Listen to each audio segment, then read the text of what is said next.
my sweet and tender love. Welcome, everybody. Welcome back to the Jeff Fox Show right here on the Two Live Stews Radio Network. Football Friday.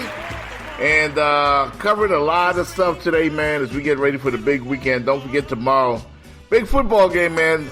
Uncle Luke at the Liberty City Optimist taking on Snoop Dogg and the boys from L.A., bringing some kids all the way to the 305. So we're going to be out there. Hope you guys join us. Right now, we're going to go to the Real Men Block guest line and speak to a great friend of the show. We haven't heard from him in a while. And I'm talking about my man, the Truth Fighter. You can follow him on Twitter at TruthFighter1. Warren Ballentine, man, one of my favorite hosts in the radio biz. Welcome to the Jeff Fox Show. How you doing, sir? Jeff, always good to be with you, brother. You know, I got nothing but love for the 305. You know, that's one of my favorite places in the world. Absolutely, man. Happy to have you aboard, man. Of course, we became familiar, of course, acquainted back in the days, man, when you were on in the morning, and then, of course, the Two Live Stews in the afternoons, and then shortly following you guys were the Sports Brothers. So good to see, man, that you're still holding it down. You're still, out there fighting the good fight and keeping it real, man. We need brothers like you in the game. Hey, brother, I appreciate that, man. All I'm trying to do is uplift people. I'm trying to uplift people of color, people in poverty, people who love sports. I'm trying to uplift everybody, man. Yes, sir. Speaking of uplifted, Warren, let's start off with someone that we've been fighting for in this show, and of course a lot of support for him throughout the year. And now we're seeing him get recognized with awards and stuff. And I'm talking about Colin Kaepernick, banished from the National Football League. It seems like big question: will he ever play again? I kind of doubt it.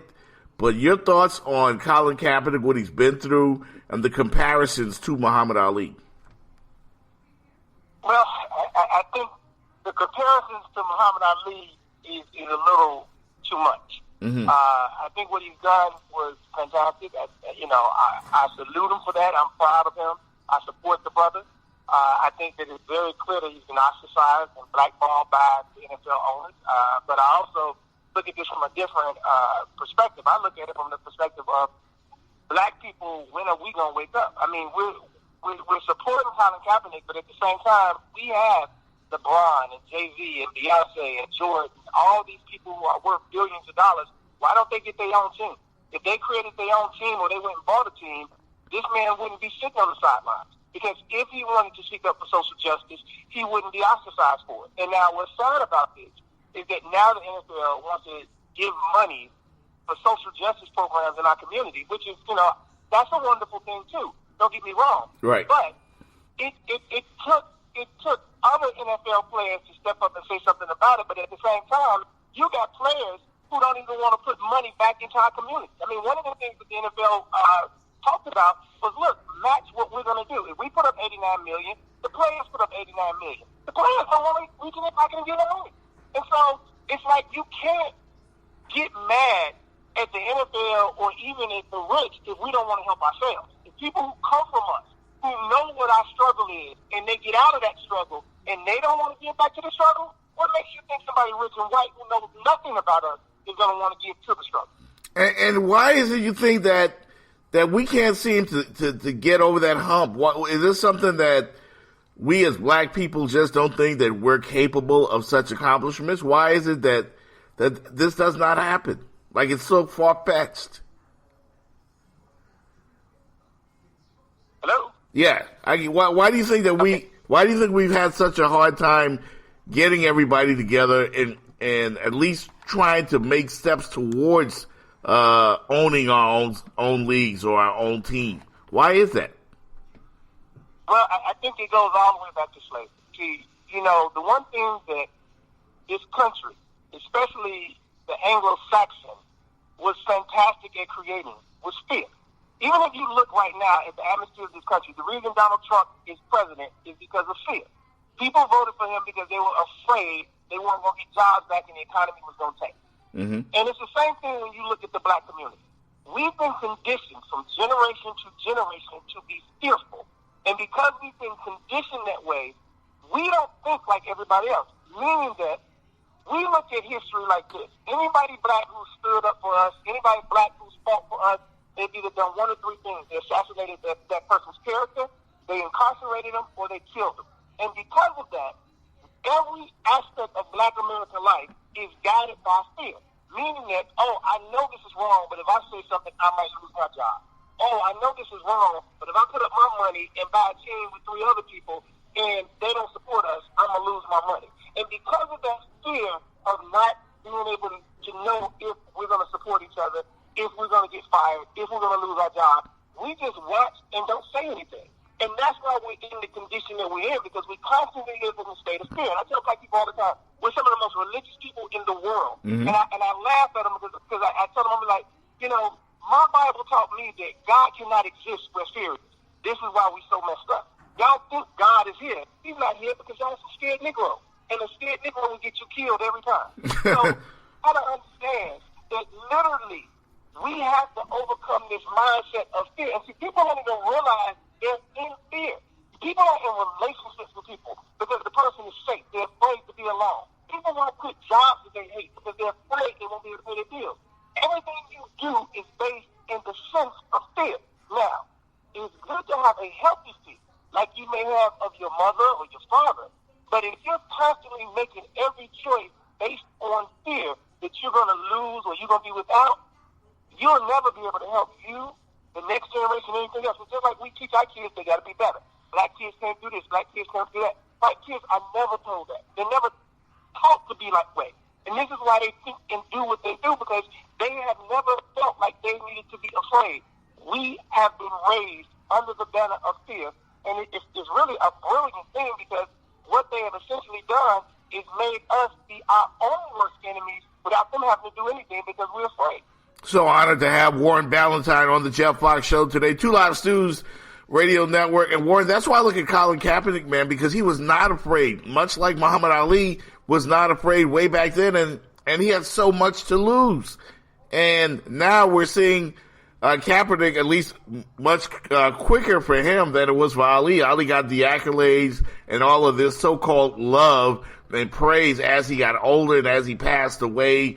Colin Kaepernick, though, is starting to get recognized by a lot of publications and stuff like that now, and it seems like I don't know if he's going to continue as an athlete, or will he become some sort of an icon here in this country. Your thoughts on where he goes from here? Well, I think to make the comparison to Ali, let me just show you a difference right off the bat of him and Ali. You know, when people say, well, he's Ali and he did like Ali and wasn't afraid, well, it's a difference. Colin Kaepernick was raised by a white family. He wasn't raised under the moniker of fear. Ali was raised under the moniker of fear, to the point where his father didn't even want him to change his last name to a Muslim name. So it's a huge difference in that thought process of battling that fear, because if you've never been raised under it, you don't even know how to fear it. You just think you're taking a stand. When you're taking a stand and you've been raised under it, you know the consequences that's coming. Yeah, I don't think Colin Kaepernick would have done none of this if he'd have known the consequences of his actions. But because he didn't grow up under that fear, he had no thought of what could happen to him, because he had never experienced it before. So when people say Ali, I always say, hold on now, wait. I love what Colin's doing. I applaud him, and I'm with him. But at the same time, it's a little bit of a different mindset coming into this war, because his mindset was nothing like Ali's going into it, because Ali knew it was going to be that bad. Colin didn't know that. He thought he would be still playing in the NFL. He didn't think it would be this big of a deal. Now, I honestly applaud everybody that's applauding him, but see, this is the thing to me. Don't just applaud him. Look at his actions. Look at his works. He put his money where his mouth is. He's steadily doing things to try to make communities better. If you like what he's doing, don't just give him an accolade. Tell him, hey, how can I get involved? How can we support it? How can we raise some money? How can we help clean up something? But right now, he's the shiny thing out here, and they want, our white liberal friends, they want to feel like they're not racist and that they feel good about themselves, so they give accolades. But accolades last for a moment. We need something that's going to last permanently.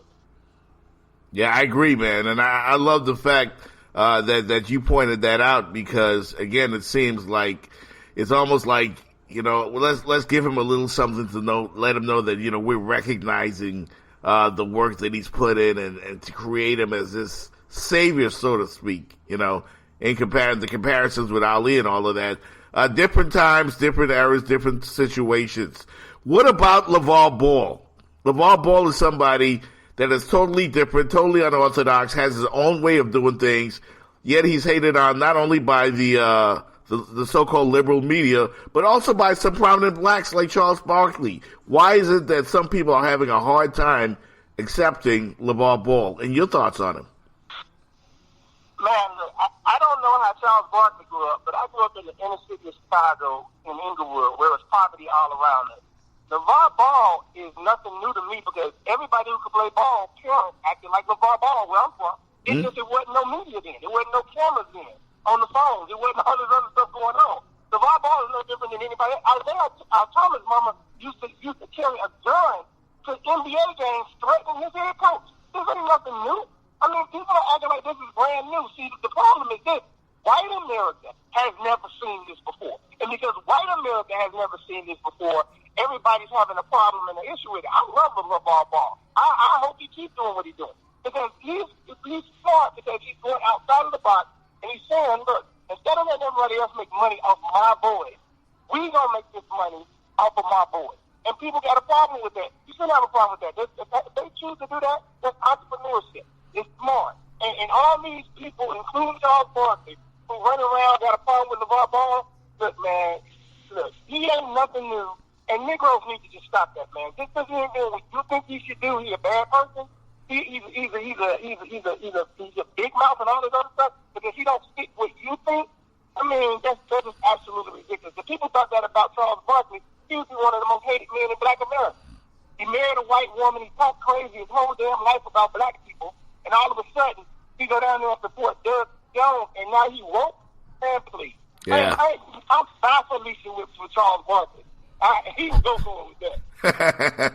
We're talking with the great Warren Ballentine here on the Jeff Fox Show, 2 Live Studios Radio Network. Warren, Lavar Ball, if he had hired a white agent to represent his son, if he had signed with Nike or Adidas or any other brand with Big Baller, do you think that the outrage towards him would have been the same? I give you one better than that. If Lavar Ball was white Lavar Ball and the mama was black, he wouldn't have the outrage that he's going against him right now. I mean, and that's just real talk. Like I said, this is something that, like I said, me growing up where I grew up at, Lavar Ball was a dime a dozen. Everybody's parent whose kid was good was a protective parent and wanted to control everything. They're going to this college, they're doing this, they're doing that. Even my mama was like that. I was getting recruited. I'm picking what school I'm going to, not me. So when you literally see this going on, this ain't nothing new to me. Right. It's new to white America, and this is why they're having a problem with it. But if he was white and the mother was black, this would not be a problem out there because of entrepreneurship. They wouldn't be saying it was nothing but entrepreneurship, and that he's a great father. Hey, let's take a left turn right here. And, you mentioned how this would not have been a problem of stuff that's been going on for a long time in this country. The whole hashtag Me Too movement started this whole, epidemic of sexual assault charges. We see a lot of prominent black figures as well as white figures in the news, and it seems like a daily situation where a big name drops. Are you gonna agree with me on this? My thought is this has always been going on, in particular in Hollywood as well as corporate America. Why now? What do you think it is that this thing is totally blown up the way it has? Well, I totally agree with you. This has been here forever, and Bill Cosby told us that this was a culture, and people didn't believe him. They just, Bill's nasty, Bill's guilty. Bill told them, hey, this was the culture. This is what everybody was doing. And I think that it's happening and coming to the forefront now, though. I think everybody can blame or point to one person. Y'all president. I call him 44.9. He's not worthy to be 45th. So I call him 44.9. Right. And 44.9 is the reason because once these women came out on him and he came on stage talking about, believe me, Big Lee, I know none of these women. They're all lying. I'm suing them all. And he got elected president. that's when women said, okay, enough is enough. I'm going to start telling my stories of how these people have done me over the years. And then once one spoke, another spoke, and another spoke, and another spoke. And now you're seeing all this come out. And see, the reality of it is this. This isn't just in Hollywood or on the NFL network or in corporate America. This happens all across the country, even in part-time jobs when somebody needs a day off or somebody needs a weekend off. They have nasty bosses who will make sexual comments about, oh, you want that day off? You know, you do X, Y, and Z. I'm sure you can get all the days off you want. Mm-hmm. So this is happening. This is happening everywhere, and it's really the fault of the male, but it's also the fault of the American society, because everything in our society has been done to do two things when it comes to women: literally sexualize them, and then literally make them less than. See, what most people fail to realize about this country, the DNA of this country, the three strands of DNA that make up America are racism, sexism, and classism. Racism was there in the beginning because of slavery. Sexism was there in the beginning because women couldn't even get dower rights. They didn't have the right to vote. They couldn't even, if they were married and their husband died, they couldn't even keep the land. So sexism has always been there. Then you had classism. And like I tell all my white friends, especially my poor ones, I tell them, hey, this Constitution was not written for you. It was written by the 1% who were landowners who were trying to protect themselves, not you. This Constitution is not for black people, poor people, or anybody of melanin. It's for the 1% who are white, rich owners. So we got to understand that this has trickled down over the generation. And so powerful men for years have been able to do whatever they want to do. In slavery time, they can go in and rape young 13-year-old black girls, rape young 13-year-old black men. So we don't talk about the men being raped because we don't want to think about that. But, you know, homosexuality has been here since the beginning of time. Absolutely. Absolutely. Great point. You know they was raping young black males, too. So they've been able to do this for years, and they've been able to treat white women less than for years because of sexism. So it's been passed down from generation to generation, and now black people who are becoming affluent are looking at white males doing this and thinking they can do the same thing. You can't do the same thing. Wow. You can't, because if you do the same thing, you're going to be treated different. Look, Bill Cosby, they try to put him in jail. Anybody else been criminally charged? Nobody else criminally charged, right? No. Harvey Weinstein criminally charged? Nope. But Bill Cosby was. Yep. That's a great point. And I'm wondering, will this at least, considering what's going on in the country right now, will this at least somewhat begin to change that thought process when it comes to stuff like this? Will this be the beginning of something? It's not going to change. Let me tell you what's going to happen, man. And I talked about this on my show. I am really afraid for women, and I'm going to tell you why. Because instead of men doing the right thing and changing, what they're going to do is they're going to be afraid to put women in certain positions because you're going to have legal and corporate telling them, hey, you can't put a woman there because if she gets fired, she's going to claim sexual harassment, and we're going to have to pay millions of dollars. So you're going to see really the Good Old Boy Network really become even tighter for women to get in because they're not going to want to change and they're not going to want to put somebody in a position that could possibly sue them later. So I really think a lot of women are going to get doors closed that would have been open because these dirty, stupid men don't want to do the right thing and just treat them as equal instead of sex them. Why do you think some of them waited so long, Warren, when it comes to coming out? Do you think that there's strength in numbers, or was it just that, you know what, that person is so powerful, there's nothing I can do to defeat them, so they remain quiet? Is that it? Well, I mean, I think it's a little bit of both. I think that if you're in a career where somebody can literally make or break you with the stroke of a pen or the calling of a phone call, you may be quiet about that. It also may be where, they have self-esteem issues. It may be where they looked at other people who came out and their careers were ruined. Like I said earlier about black folks with fear. This could be the same thing that's going on with women, that they're afraid because they've seen other people speak out and they disappear. Or they've seen other people speak out and nothing was done. Mm-hmm. So you got to understand that this is kind of like a hodgepodge of a bunch of different things that's going on why these women didn't speak out. But it doesn't matter if they spoke out the day that it happened or 100 years after it happened. It never should have happened and they should keep speaking out. Absolutely. He's the Truth Fighter. You can follow him on Twitter at TruthFighter1, the great Warren Ballentine radio host. Also visit the website. That's thewbsshow.com. Warren, before you go, man, I got to get your thoughts on the Alabama vote. I got to get it. Well, I'm going to tell you this. I can't get excited about something that should have happened anyway. He never should have won. It shouldn't even been that close. Right. If people were doing the right thing. Everybody's excited. Now, what I will say, though, is it's funny how history plays such a prominent role in everyday society and people don't realize it. Right. Just think about this, Jeff. Think about this. Bloody Sunday in Selma, Alabama. And you got the final votes that pushed Doug Jones over the threshold came from black women in Selma, Alabama. Think about how powerful that is. Yeah. As far as a historic note, But, I will say this. The sad thing about this is this. I love that Doug Jones won. 2 years from now, a Republican will be in that seat. Yeah. I love the fact that it happened, though. You know what I mean? And we had that moment that shows that anything is possible. Me too. Look, we got some good people here. I always tell people, I'm at a point in my life where I don't even look at stuff as racism no more. I just look at it on, either you a messed up person or you a good person. Don't matter, black, white, Hispanic, whatever you may be, Cuban, whatever you may be, whatever nationality. There's good people and bad people in all ethnic groups, and you just want to get around good people, and you want good people to come together, to work together, to make things better for other good people. The idiots are always going to be there. You can't change the idiots. Because their parents made them idiots, and then they're making their kids idiots. Right. It becomes a generational thing. Hey, listen, tell everybody where they can find you, man. This is a great radio host, people. I'm so happy to have you here on the show. Love to know where we can find you on a daily basis.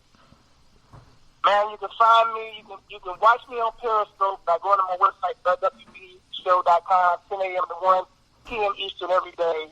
You can follow me on Twitter at TruthFighter1, on Instagram, TruthFighter1, and next month, January 2018, I'll be doing a nationally syndicated television show called The Week in Review with the WB show, and it looks like Bounce TV is about to be carrying it. So if you got Bounce TV down there, the 305, make sure y'all watch, tune in, and support your boy. No doubt, man. You got a lot of folks down here that love you, man, and enjoyed you on WTPS. Good to see you fighting the good fight, man. Again, thanks for joining the show, Warren, and we'll talk again, all right? Yeah. Nope. Much love, man. I got to get down there and party, y'all. No doubt, man. We'll do it again. All right, yeah. Thanks, brother. Thanks, buddy. The 2018 Jazz in the Gardens Music Festival. Saturday, March 17th and Sunday, March 18th at Hard Rock Stadium. Featuring Anita Baker, Chaka Khan, Smokey Robinson, Fantasia, Joe, Salt and Peppa, Tasha Combs-Leonard, Trombone Shorty, and more. Tickets on sale now at the box office, Ticketmaster.com, or JazzintheGardens.com. Brought to you by the City of Miami Gardens. Hey, this is Jeff